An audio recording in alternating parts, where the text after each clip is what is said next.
Festival za tretje življenjsko obdobje v Evropi še vedno velja za največji festival za starejše.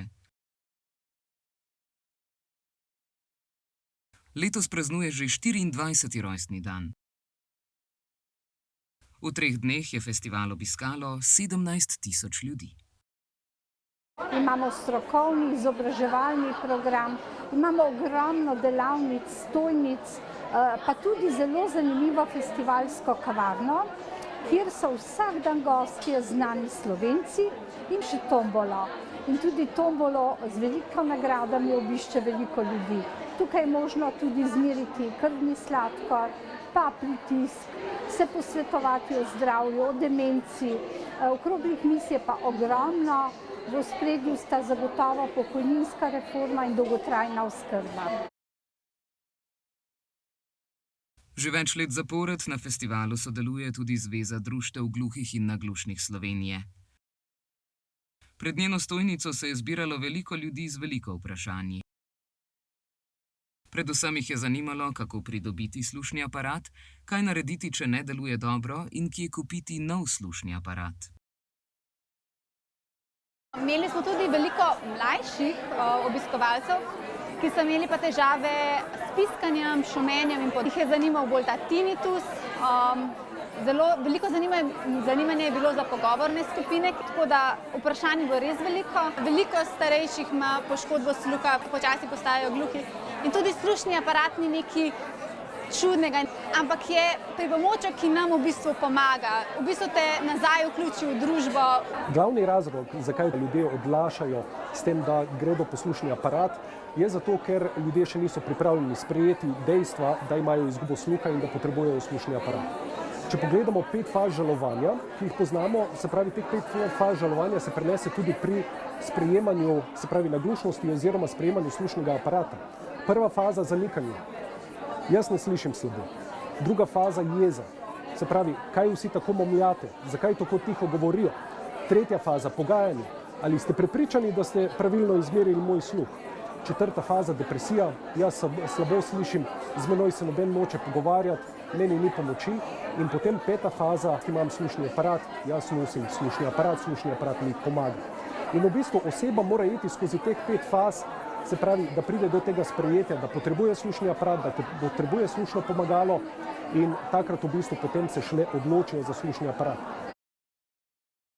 Statistika kaže, da nekdo, ki slabo sliši, potrebuje 7 do 10 let, da se odloči za slušni aparat. Veliko ljudi je tudi priznalo, da imajo slušni aparat kar spravljen v predalu.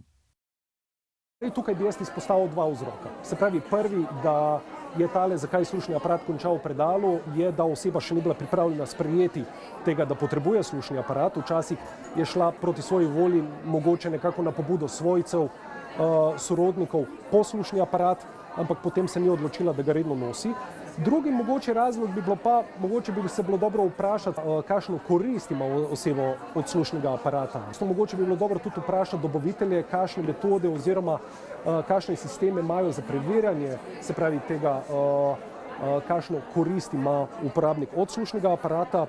Seveda, eno je zadovoljstvo, eno je korist. Lahko je oseba zadovoljna, se pravi, z neko storitvijo v nekem slušnem centru, ampak seveda korist pa je pa zdaj vprašanje, kako se v teh slušnih centrih ocenjuje oziroma ovrednoti. In tukaj, če oseba ne bo imela koristi, potem seveda lahko se zgodi, da ne bo nosila slušnega aparata. Če uporabnik začuti, da nima koristi od slušnega aparata, vedno priporočamo, naj grejo nazaj na slušni center. Tam bojo usposobljeni strokovnjaki lahko pomagali.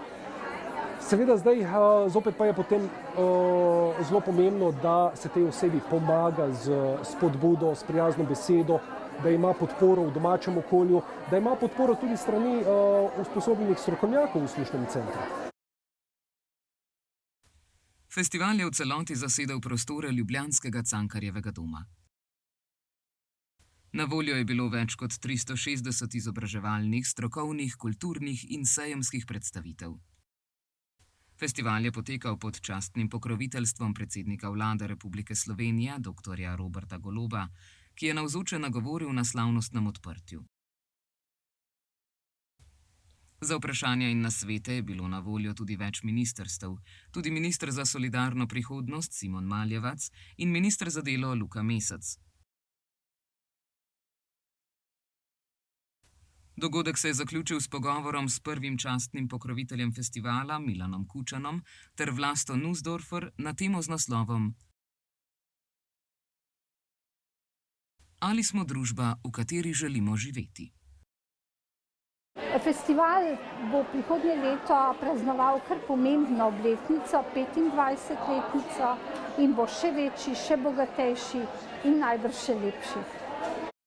Glavni namen festivala je obiskovalcem predstaviti zamisli, načine in priložnosti za zdravo in aktivno starost. Ob tem pa, kot je poudarila predsednica programskega sveta Vlasta Nussdorfer, festival s svojo dolgo tradicijo dokazuje, da starost ni konec, temveč le novo poglavje.